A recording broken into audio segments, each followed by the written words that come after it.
What's up, guys? Yo. Holy crap. Another year, another Defcon. And you know what? It's another DNS talk. Damn straight I got a drink.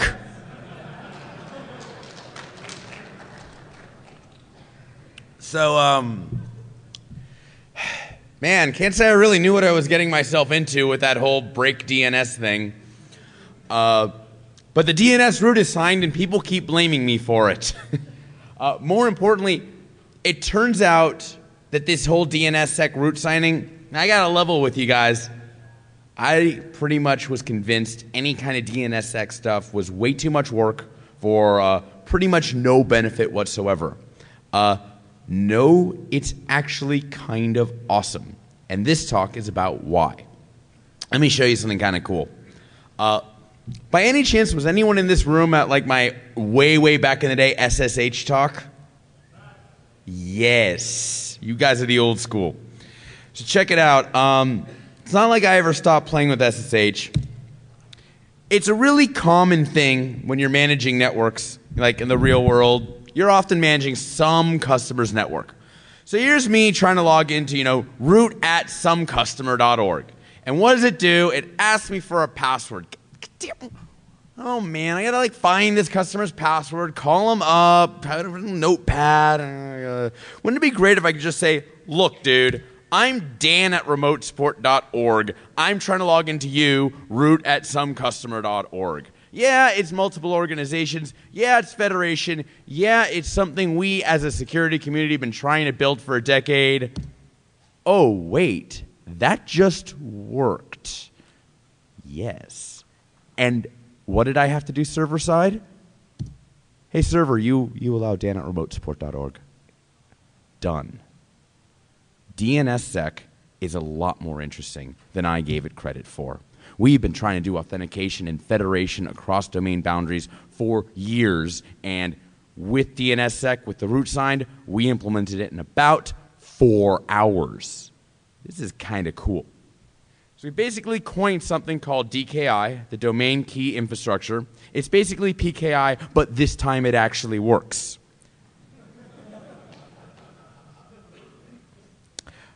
We can't do DKI. We can't do DNSSEC if it is in fact, as some people have been saying, oh my God, this is going to be a horrible pain to deploy. It's going to take hundreds of thousands of hours and hundreds or millions of dollars. We can't do what I just did if it's going to cost that much.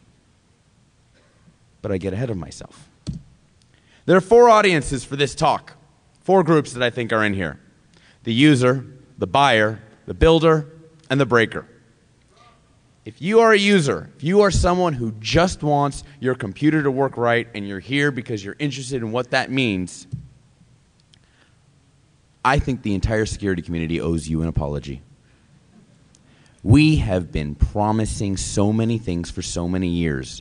When you receive an email from the bank, maybe it's just me, maybe you should actually know it came from the bank.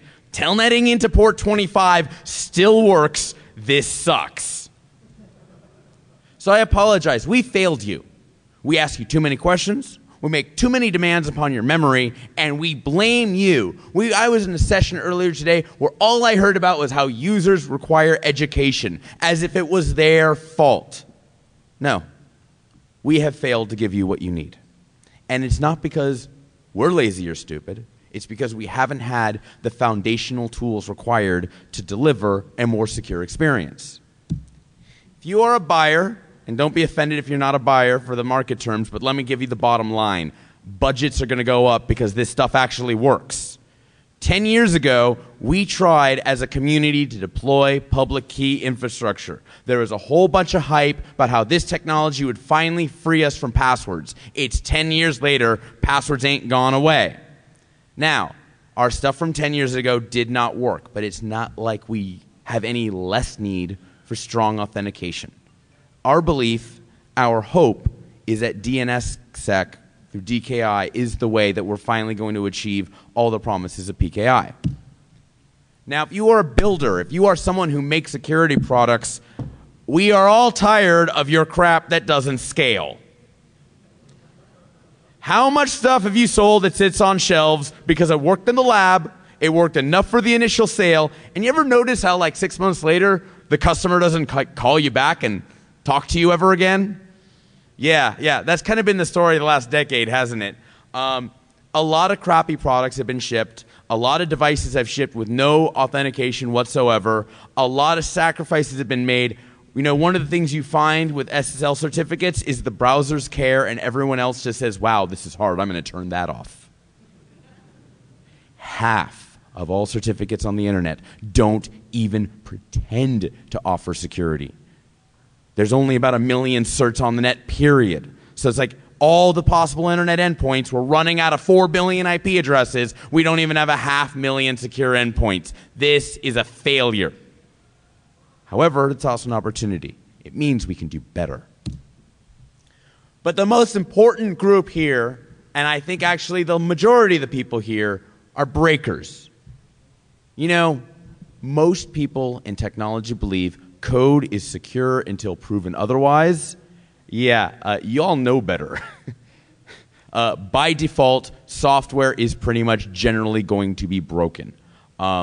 You're the community that looked at my demo earlier and said, did he just make DNSSEC pre-auth in OpenSSH? Is Dan crazy? Thank you for noticing. I think it's time we get some work done. There's about to be some huge bets put on DNSSEC. And I'm going to level with you. I don't want to wait 25 years for the next DNS bug. So you know what? We're actually pushing a radical transparency model. Started a company called Recursion Ventures. We're actually playing in this space. Yeah, so we are going to be backing an aggressive and public and open audit of all DNSSEC and DKI technologies. If you're familiar with Justin Ferguson, he is one of the probably top 5 code auditors that I have ever met in my career. He is auditing LDNS, which is the best DNSSEC library on the planet. We are releasing the pen test report publicly. And not someday in the distant future. We are releasing it September 1st, 2010. This should be an excellent starting point for anyone else who wants to bash either DNSSEC or the LDNS library in particular. The authors of the library, NLNet Labs, are fully on board. There may very well be a problem found in DNSSEC, but we're not going to guess, we're not going to hope, we're going to bash on it until we're happy. Now, some ground rules to doing some DNSSEC work. We don't care about not invented here. We can't have religion. We can't afford it. We have an internet to fix.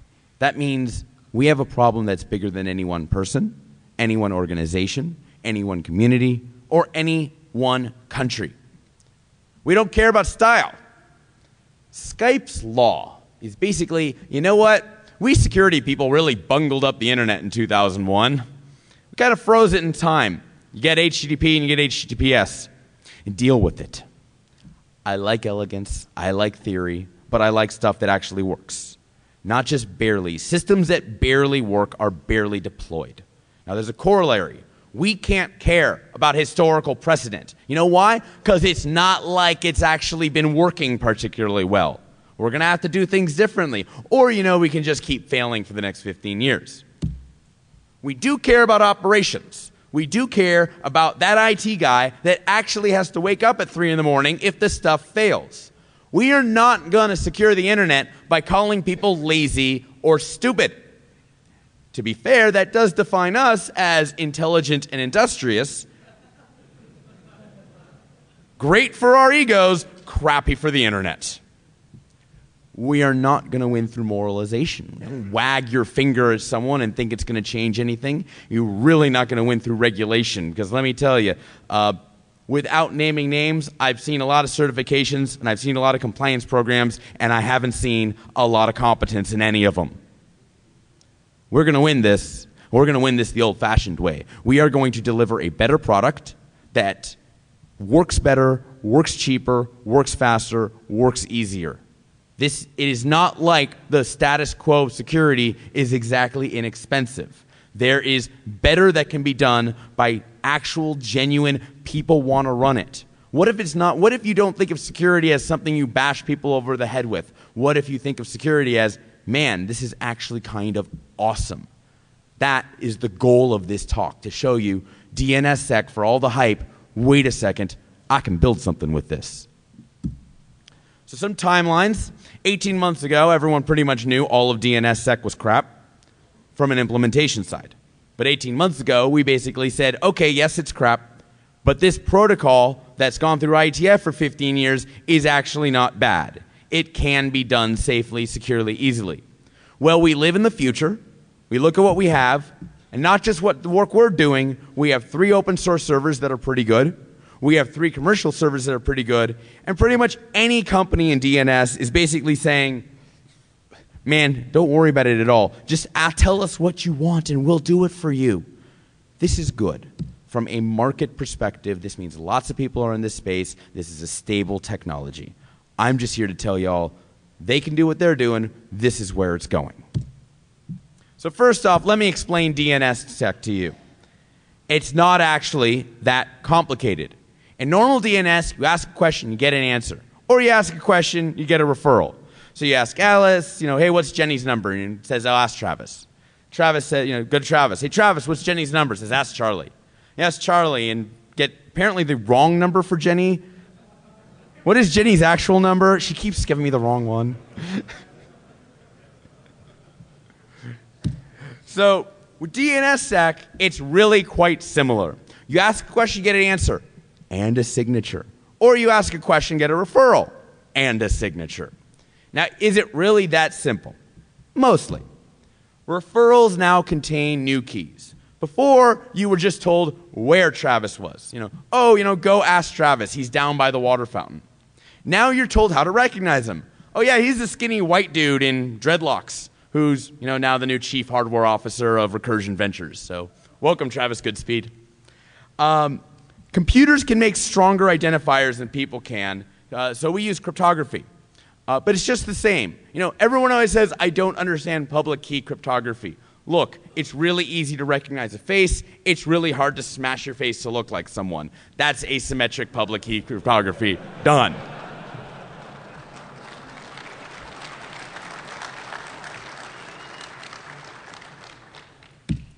Is that it? Yeah, pretty much. Okay, there's some magic here and there with, if Jenny has no number. Lies. Records can expire and keys can lead to other keys, but a lot of the magic is optional, more than you'd think, and all of the magic can be implemented in an easily deployable manner.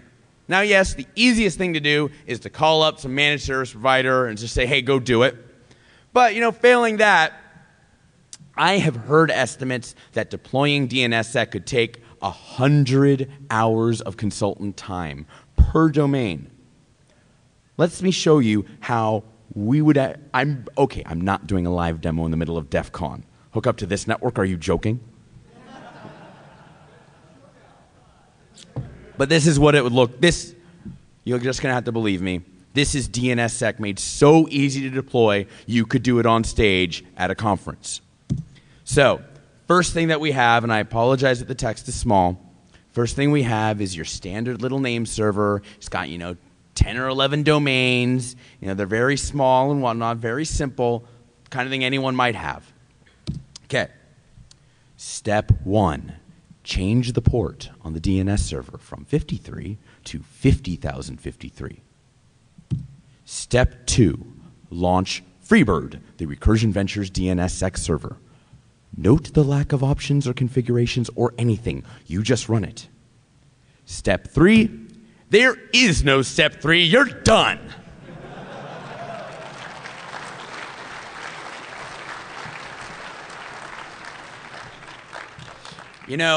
Once upon a time, web servers were very simple things. They ran static documents. You had a file system. Everything you wanted to do, it had to be through there. And if you wanted to do anything dynamic, okay, you ran processes with CGI. You know what? Web services evolved. So are name servers. This thing goes ahead. It dynamically generates the signature. It'll dynamically generate the key material. Now, we're not entirely done. We do need to go ahead and tell, in this case, .org, hey, we actually exist. This is where we are. So this is how it looks. You go. Yeah, let me talk about something else I'm not doing from Defcon.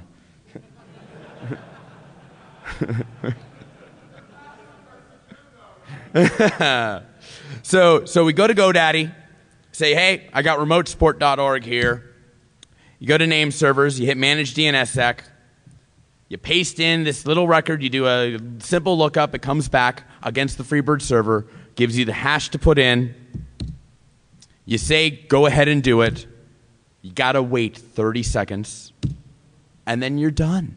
And then it's live, and then it's working, and then you can run end-to-end authenticated queries against remotesupport.org 30 seconds later. This is actually kind of cool. So why does this work? Freebird is an online key signer.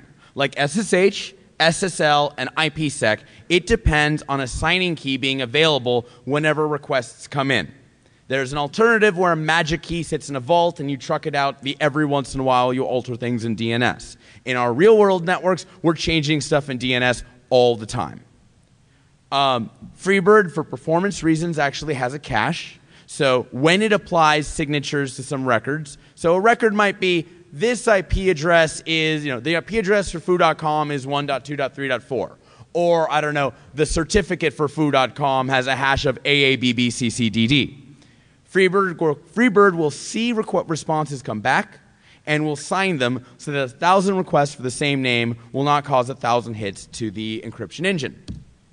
Now, DNSSEC was designed to allow offline key signing, and that is awesome.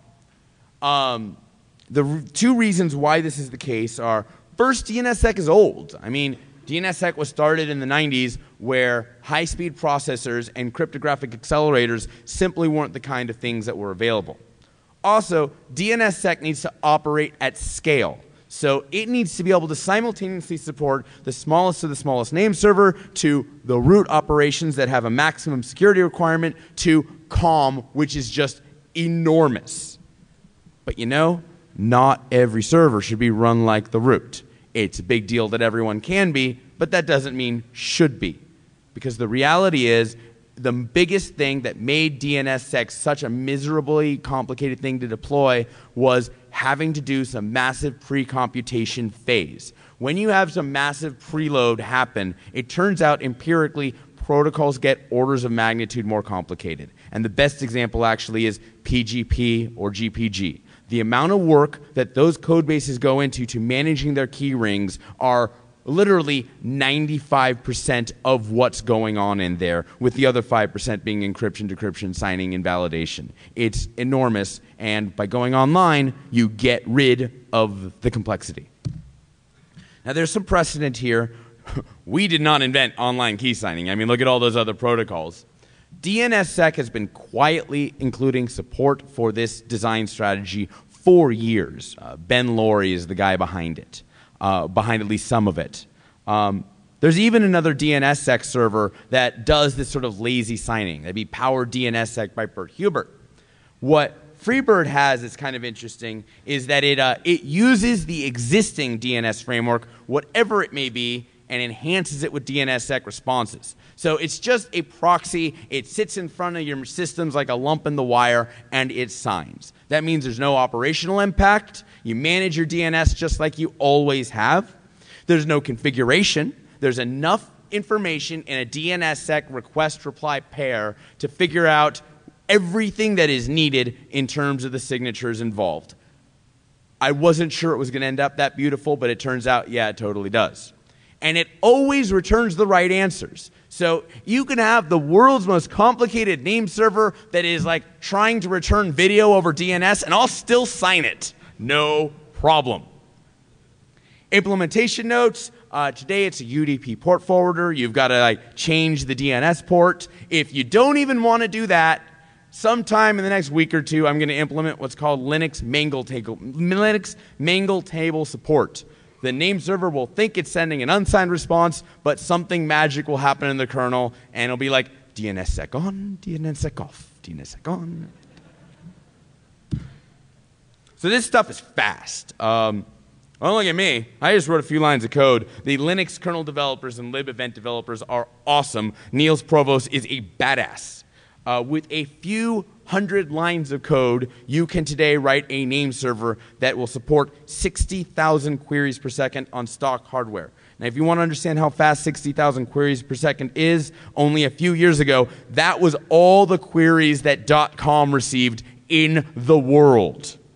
So on one box, with this API approach, you're able to do what .com was doing a few years back. It's actually quite impressive. Now, we're not going to be that fast because we've got a back end to talk to, we've got to manage crypto, we've got to manage caching, but the experimental evidence suggests we are by leaps and bounds fast enough for all but the absolute biggest thing, and we haven't even tried to optimize. Freebird is open source because you're just going to implement it anyway. We should have code out today, but we wanted to get all the demos done. So if you want a preview of what probably has some horrifying remote code execution flaws, feel and by probably, I mean like man. That's not a good use of popen. Seriously. Send an email to info@Recursion, and you can make fun of me all night. Code should be out within the next couple of weeks. I am actually planning. Have you guys heard about these Pixel Chi displays by any chance? Fully sunlight capable. I actually got one out of Maker Shed. All I want to do in life is sit by the pool at the Palms, get a pina colada, bust out the netbook, and hack. Like, yes. So that should actually dramatically accelerate development of the Freebird packaging. As a note, this stuff really is the 6 to 18-month timeline, so your mileage may vary in terms of deployments. This is purely so you can understand, wait, this technology is pretty cool. Now, Freebird's doing a whole bunch of stuff I don't have time to tell you about today. I'd be going on for a couple hours if I did. There's a bunch of obscura, there's a bunch of things people have kind of wrung their fingers about DNSSEC. Questions like, how do you handle non-existent records dynamically? How do you tunnel records to the registry.org when, say, your registrar doesn't give you a web interface to be able to put what are called DS records in? What about time? How do you manage rollover and expiration? How do you keep clocks in sync? There's some very interesting problems in DNSSEC around what do you do about time, since everything has an absolute time. What I do have time to tell you now is this. All these problems are pretty easily managed. They took some work, they took some effort, but we've got fixes for all of them. And online, the recursion.com site, the answers will be posted. But I want to focus this talk on, hey, this technology is going to be awesome for your applications. So, okay, towards the domain key infrastructure. Perhaps DNSSEC is easy to deploy, but is it in fact useful? Distributed authentication is only interesting if it provides end-to-end semantics. My desktop to your server, or my phone to your phone, and so on. You might say, but Dan, I know a little bit about this stuff. I heard that all DNSSEC does is secure the link between these name servers that I speak to, but not like me and the actual end server. So what's going on here? Well, it turns out that was the original model of DNSSEC. They actually figured your name server would do all the hard work, and then it would send you a little bit called AD. And AD stands for, nah, it's cool, I checked it for you. It doesn't actually stand for that, but it really does. Look, I like Starbucks. I've known people who work for Starbucks. I like their coffee. I'm not trusting Starbucks to tell me whether it validated the certificate for Bank of America. Not gonna happen. There's no application on earth that's going to alter the user experience based on this little bit of context. Give me the proof or go away. So we have some normal end-to-end modes. First mode is called chasing. When you ask for www.foo.com, you can set a bit called CD, called checking disabled. And what you will get back is the answer and a signature saying www.foo.com was signed by foo.com. And then what do? Well, you go back to foo.com. You say, well, what were you signed by? And it says, well, I was signed by com. And you say, well, how about you, com? What were you signed by? And it'll say, well, I was signed by the root. And then at that point, you have a chain from www.foo.com to the root. And in this model, you only talk to your local name server. Now, there are two problems with this model. It works about 90% of the time, But that's not enough. A 1 out of 10 failure is still operationally too expensive. The first problem is that it might get blocked by your local resolver. The deal is, in DNS, it's a lot of work to bounce around the internet, to go from root servers to com servers to yahoo.com servers. I mean, it takes some complexity. And DNS was designed in 1983 when such complexity was unimaginable to have on every single computer. So what they did is they said, okay, we'll take this hard work and we'll put them in these magic boxes called name servers. And these magic name servers, they'll go ahead and do all the runarounds. Well, what is happening in this situation is the box that's doing the runaround, not only might we not be willing to trust it to go ahead and do DNSSEC validation, but it may not know how to send us back a little bit of extra information about the key material so that we can do it. In other words, it ain't doing it, and we ain't doing it, so it ain't getting done. And so that's kind of a problem. The other thing that might be a problem is round trips. If I have to keep going back and forth with my local name server, that's actually a lot of round trips, and it can be slow. And as we know from experience, if you make a web browser depend on too many things that are slow, it will just not do what you ask it to. So in general, almost all web browsers don't go ahead and check to see if a certificate has been revoked. Someone's checking if certs are revoked, because apparently there's a couple billion checks a day, but your average web browser is not one of them. Revocation is a bit of a lie in X509. What we're doing about round-trip fixing in DNSSEC, and this is a project of Paul Vixie and mine, it's called SuperChase. In SuperChase, when you ask for when you say, hey, give me some signing information for www.foo.com, in SuperChase, it gives you the path all the way back to the root. Why? Because it has to know it anyway. If it was going to do the validation, it knows the chain. I'm just saying, hey, give it to me as well. And so we figured out how to make that happen, and it's pretty straightforward. Doing it's about 10 lines of code in LDNS. Part of the Freebird release is going to include sample code. You just say chaser spooky.navy.mil.org, and you in fact get a path all the way back to root. Done. End to end. Another method is called tracing. Instead of chasing where you go up, tracing you go down. You're basically taking that magic box that does the running around the internet, you're embedding that in random applications with what's called libunbound. Libunbound is the name server built upon LDNS, and it itself is it takes about 3 lines of code in libunbound to do a secure resolve. It's super straightforward and easy. There are some issues. Chief among them, if you have a situation where every device is going straight to the root, you'll cause the root to melt down in a pile of flames. What might make that acceptable, or at least make things better, is if the devices are actually caching information for serious periods of time and only updating the information when it changes. The root information doesn't change much, COM information doesn't change much, and so on. This, by the way, was the problem with DNS curve. Dan Bernstein's brilliant. You guys have no idea how much time I spent arguing that people should do his stuff. However, if Dan Bernstein's approach, the only way to get end-to-end trust was to bypass local caches all the time, always go to the root, always go to the COM servers, they would have melted down. And of course, those middle boxes, worst at hotels. There's nothing worse than hotel networking. When you're at a hotel, be glad you can go to Google. It's surprising. Hotel boxes will still mess with tracing operations. So, HTTP is the universal tunneling protocol. You can actually do DNS over HTTP. DNS over HTTP basically involves doing GET requests with DNS in the actual URL that is requested. Freebird does implement this. Obviously, you can tunnel stuff over DNS, over HTTP, because everyone tunnels stuff over HTTP. The only question is, what's the performance impact? So, what do you guys think? You think, tunneling everything over HTTP is going to have like a 10% hit, a 50% hit, an 80% hit? Yeah, well, for whatever reason, it seems to be faster. What?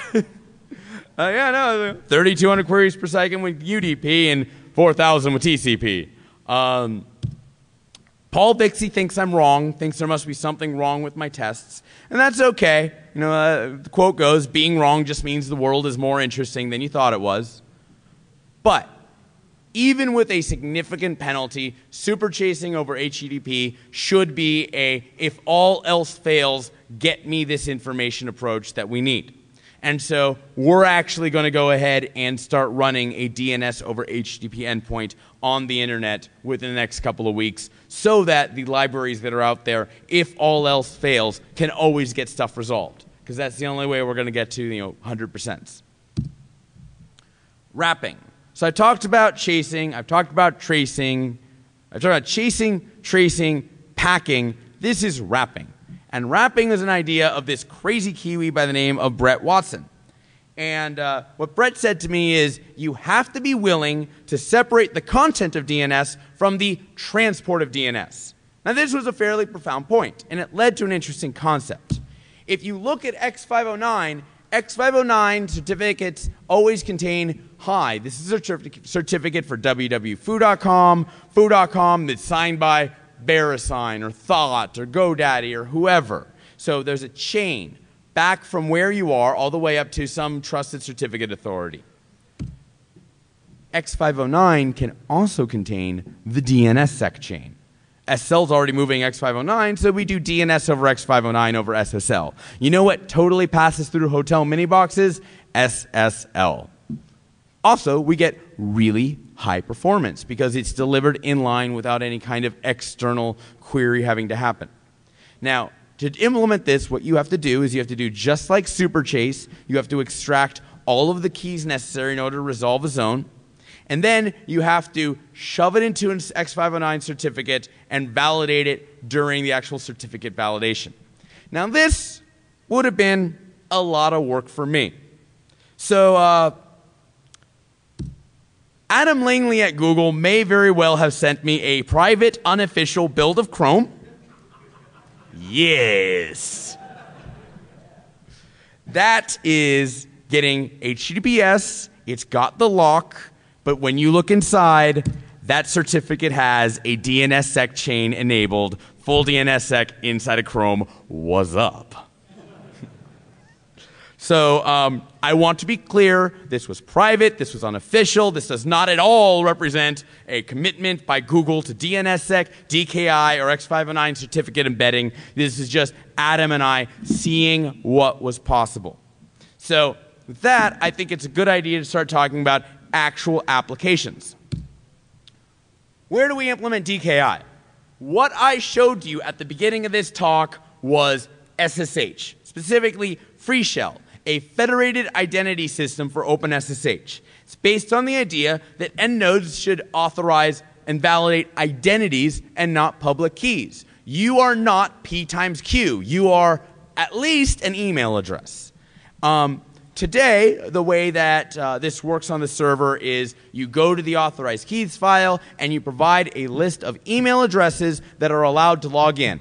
When someone tries to log in, they have a special syntax that they use for their username. That syntax is parsed, and if the declared user is actually someone who could potentially log in on that account, then DNSSEC is queried securely end-to-end to say, all right, Dan at remotesupport.org wants in. Dan at remotesupport.org, if he had the right private key on his system, yeah, we'd let him in. Let's go to DNS to find out what public key to validate. So that's what it is today. Tomorrow it's going to be an actual LDAP backend, sort of like this Fed SSH package out there. And you'll be able to say, let everyone in the support.vendor.com group log into the machines at somecustomer.org. This is going to be very, very nice. Now, I'd like to go a little bit philosophical into why this is a big deal. People have been selling what's called federation for years. Federation being the ability to authenticate users outside of your organization. All of the stuff has been terrible. The reason why is we have a couple of choices. Our first choice is end-to-end complexity. That means every company that wants to authenticate someone else has to make a deal with every other company who wants to authenticate someone else. It is end-to-end complexity that gives us things like On Gmail, if you receive mail from eBay or PayPal, then you get special user interface. Why was it one email provider and two possible senders? Because the management load of getting more done was too high. Then there's the problem of risk of the kingmaker. You always have a situation where one group says, all of you, why don't you just trust us? Everyone trusts us, and we declare who is who. It's great and it's wonderful. And it turns whoever is in that position of the centrally trusted person into a monster. It happens every time. And so the final approach, and this is what we see in the existing certificate authority system, is key bleed. No one wants there to be a God, so you end up with everybody's God.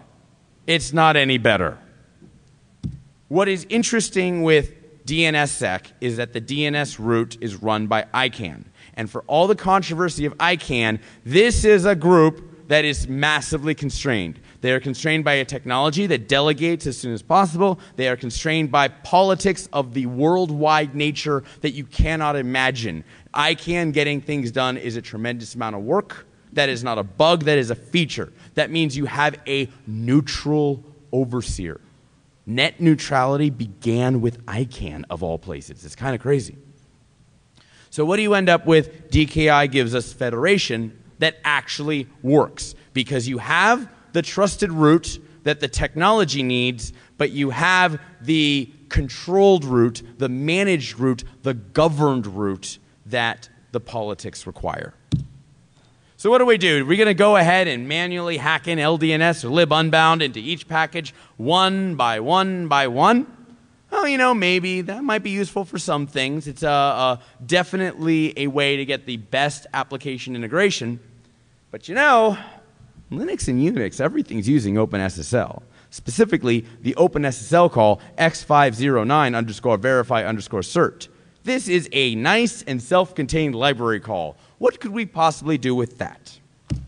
So, another thing we're releasing is called Freeload. Freeload adds DNSSEC transparently to existing applications. If it validates a certificate, we will make it validate a certificate successfully using DNSSEC. There is some prior work. libvalshim from Russ Mundy at Sparta will actually go ahead, and it also transparently applies itself to applications, but it does so at the DNS layer. It makes sure that applications get the right IP address. That's nice. There's a million ways to attack IP. I'm sorry, that's just how it is.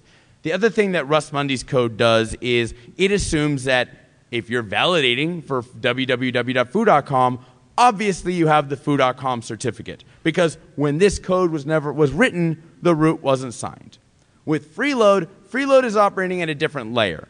It's saying, look, let's take the software out there that is actually trying to be secure. It's actually trying to make an encrypted end-to-end safe link. Let's take its validation layer, which already has handlers for errors if validation fails. Let's take the validation layer and replace or augment it with the authentication layer of DNSSEC.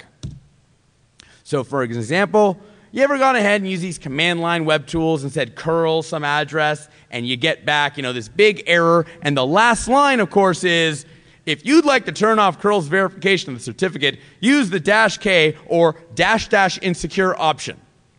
Now think about what this means. At some point they said the -K option, and people missed it. So they have 2 points in the documentation where they say, here's how you turn off the security. That is a system that has failed. Now we're going to go ahead, we're going to LD preload freeload.so, and bam, this is a story all about how my life got twisted upside down. Works glorious. If we go ahead and we turn on debugging, we say export DNSSEC debug equals 1. What we see is a lookup happened to what we call the deliberately incorrect schema. We look up sslabsolute.www.hospitallink.org. It has returned this hash 5E0905B and so on, and that is actually the correct hash of the certificate seen at that address, and validation occurs just fine. So that's all that's happening. You have this silly little value in DNS. It's wrong. We're working on the right way to do it. If you go ahead and you change the value, you make the hash incorrect, poof, curl doesn't work anymore. It's not enough for it to do a DNSSEC resolution. The hashes have to match. We set the information back. We go ahead and we can use curl. We can use wget. The same code, the same configuration works for all the protocols. Now, all OpenSSL apps means all OpenSSL apps. So you've got Postfix as a mail server set up, Postgres as a database, MySQL as a database, Apache. Now, why would it be interesting to alter certificate validation in Apache, which is a web server? We've had the capability in web browsers to do client certificate validation, meaning it's not just the server that has a cert, the client has a cert. But today, really getting a certificate issued by one site or a smart card issued by one company to work anywhere else, yeah, good luck with that. With DNSSEC, it's trivial. You get a smart card, we get a request, it claims to be an email address, you go ahead and find out, so what's the public key associated with this user? And the group that issued the smart card is the group that hosts the public key, and now that public key works on every server on the globe. Works like a charm. Welcome to domain key infrastructure. But I'd like to go ahead and stay focused on browsers. OpenSSL is great, but browsers don't use it. Internet Explorer uses a crypto API, and Firefox and Chrome use NSS. Also, there is no LD preload on Windows. There's just no way to go ahead and hack an API in Windows. So what are you going to do? HTTPS proxying. This is kind of neat, actually. I had no idea this was there. PDP ignored this and put out this thing called httpservers.py. It's based on the work of Azuki Hsiao, Andres Riancho, and Dave Vitale. And basically, the web browser has, since the beginning, had what's called the SSL proxy or secure proxy. And what that does is, it says every time an SSL connection is attempted to be made, please do connect www.site.com:443. Now, this is actually very nice. I mean, this is a channel by which I can see what the browser wants without having to push any code in there. I should really build a proxy.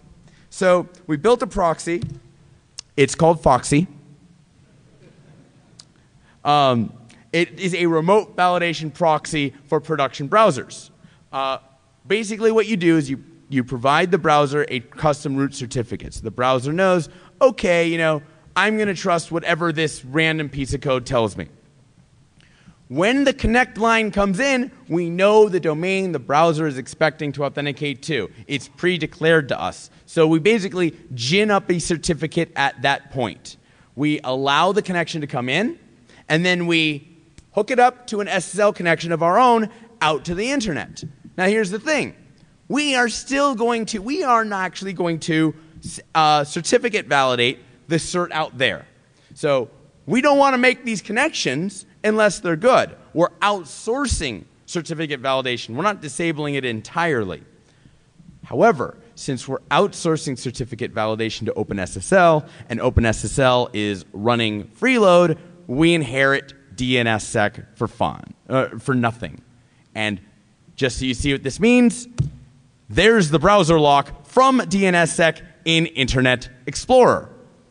There's the browser lock in Firefox from DNSSEC. There's the browser lock in Chrome. No private build. It just works. Done. Move on.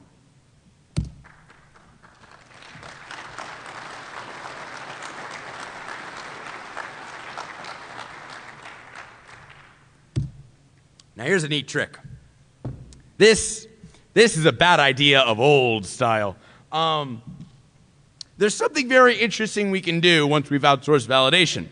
It doesn't involve DNSSEC, barely even involves DNS. Wouldn't it be nice if we could bootstrap trust only with a domain name? What if we put the hash in the URL? Yeah, that's not a good idea, but it is actually something that works. So basically what we have here is HTTPS SSL hash bighash.www.pba.org. If you can go ahead, you can actually even extend this to, you can put a hash in front of an IP address, and the server will say, well, I connected to that IP, here is the hash of that IP, I will let it through. There are lots of reasons why this is bad, but if you really, really need to bootstrap something and you don't have any other way of declaring what certificate you want to use, this is actually not the worst way to go. Now, what's funny is this was actually inspired by this old file system called the self-certifying file system. Someone else made this link. It's called SFS HTTP, Securing the Web with Self-Certifying URLs. It was done by some guy, Michael Kamisky. Michael is my middle name. This was done in '99. There are some scalability issues. What do you do if the certificate is lost?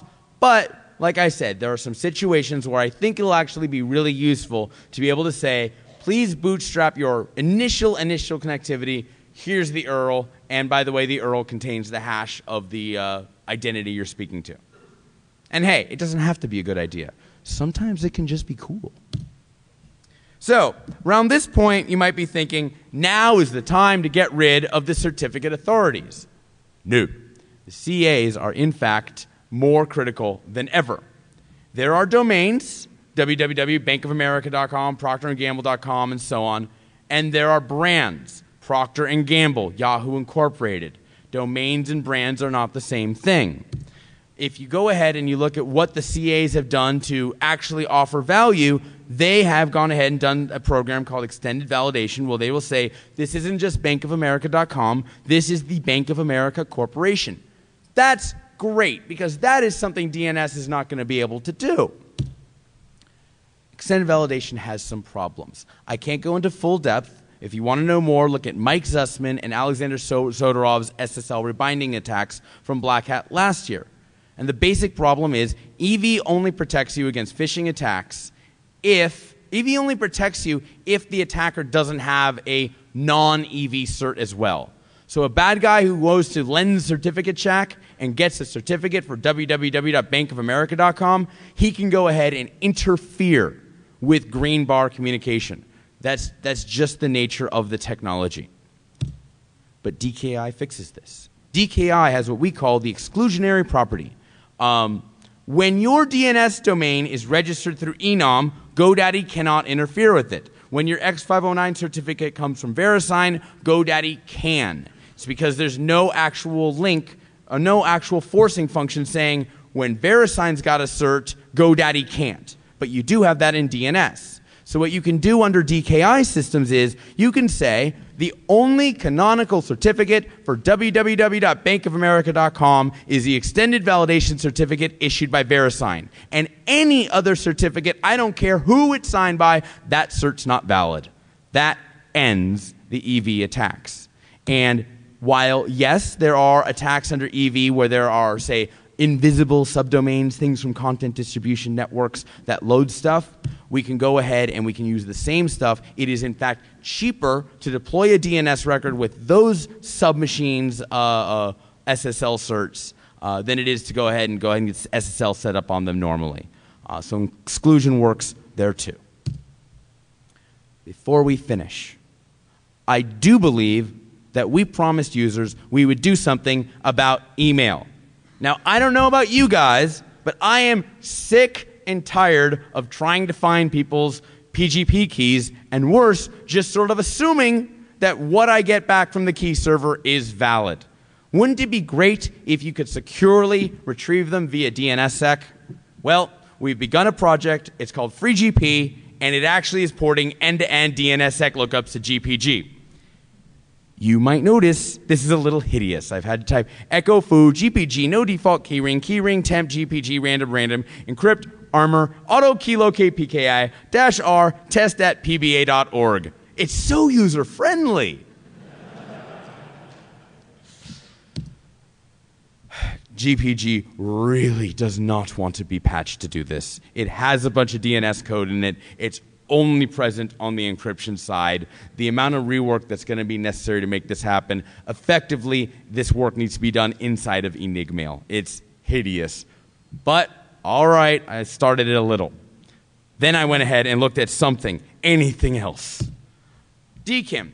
DKIM is a scheme for retrieving public keys, not certificates, for domains outside of DNS. It is pretty trivial to get end-to-end validation out of it in terms of So its goal is this mail server and that mail server want to know, okay, Google wants to know it's getting mail from the Bank of America server. The Bank of America server signs all of its mail with a particular private key. Google looks up the public key in DNS, validates the mail, only delivers it if it validates. That's cool. That's nice. There's no real user experience designed into it. Right now, it's mostly an anti-spam system.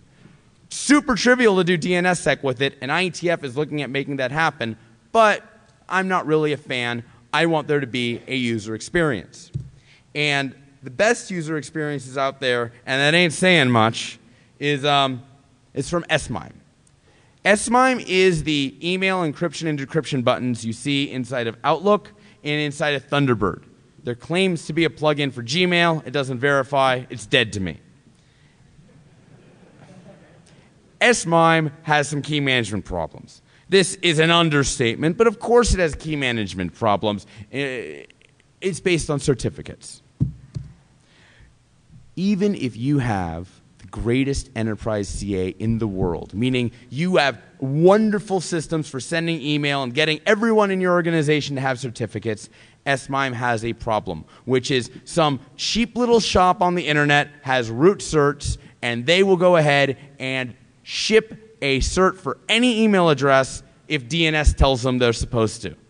And you know nothing could go wrong with DNS. So can we fix this? Actually, can we?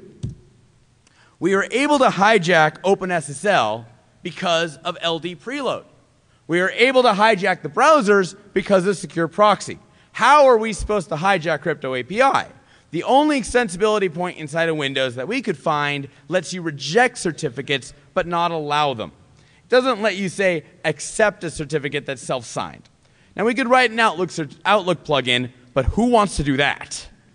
There's another trick, but you'd have to get me really smashed. Like one beer is not going to do it. So I guess we're hosed, right? Raise your hand if you recognize what this code does.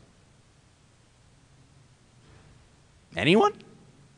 I'm just going to hope that it's, byte, temp jump, size equals OXE9, OX90, OX90, OX90, OXE3, mem copy jump, temp jump size. There's some virtual protect in there. All right. So API hooking is not just for World of Warcraft anymore.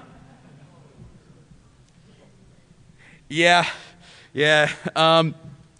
Most people use these tricks to hack World of Warcraft, or we're going to hit Crypto API in Outlook because, damn it, I wanted it to work that bad. It is possible to inject code into any process to alter how it works. We've built FreeCAPI, which is DNSSEC validation for Microsoft Crypto API. Crypto API has a function called cert get certificate chain. If it returns true, the chain is valid. The call receives all sorts of interesting context about the certificate being validated. I'm not that much of a binary hacking guy. So imagine my surprise to find out when you inject a function with full symbols into a closed source application like Outlook, you get full debugging symbols at that particular point. So here's the certificate in the middle of Outlook with all of its debugging information valid. Awesome. So what are we going to do? So we have this signed email here from dan@thebank.org. Not exactly the most compelling image. Look at those 16 pixels throwing the mark of a war to validation. What we're going to do is we're going to add a checker. This is remotedll.exe. It's not like I could have written this manually, but I thought if I'm going to use the World of Warcraft approach, I might as well use the World of Warcraft toolkit. Also, the website is securityexploded.com, and I'm pretty sure this is going to security explode this guy's head. I was in what slides? No. So we're going to go ahead and we're going to inject our own cert-get certificate chain into Outlook. And when we do this, well, first off, we haven't done anything with DNS. Certificate validation is attempted. It's a totally valid certificate, but there are problems with the signature. Check the signature button. So we get this big red line. look at that user experience. Awesome. Now what we do is we go ahead and we take the fingerprint of the canonical certificate, the thing that is going to be used to sign mail from dan@thebank.org, and it's 46OC1BE3. We are going to shove that into DNS, 46OC1BE3. Now, this next time we validate the certificate, this value is going to be securely extracted from the DNS. It is going to match the certificate used to sign that email, and the email will now come back signed. This is now the only certificate in the world from any certificate authority that can be used to sign mail from the bank. That's actually not something we've been able to do before. Never been possible. Now, you shouldn't be that impressed because it's 16 pixels. Who cares? What user is going to give a crap about that? You ever wonder why they're giving you so little visual information? Let me tell you. Under the normal SMIME model, we have had so little assurance, so little validation that what we're seeing is legitimate. So what we have is, when the certificate validates, we put a few pixels on. And when it's bad, we're like, eh. We can do better. We can strongly identify email senders now. We can strongly identify the brands. What if that certificate that the DNSSEC was validating, what if that certificate was an EV cert? What if you weren't just getting mail from dan@thebank.org? What if you were getting mail from dan@thebank Incorporated and the green bar experience from the browser actually showed up in email? We would be able to tell users legitimately, when you receive an email from the bank someday soon, you will know it came from the bank. Conclusion. Oh, go ahead.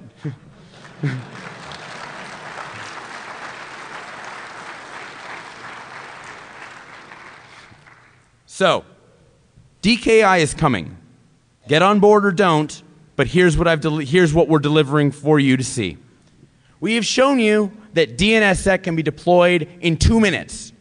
We have shown you that we can achieve end-to-end security no matter how messed up the hotel network happens to be. We have shown you federation for probably good federation for the first time in your career. We have shown you how every OpenSSL application can use this technology using a simple LD preload.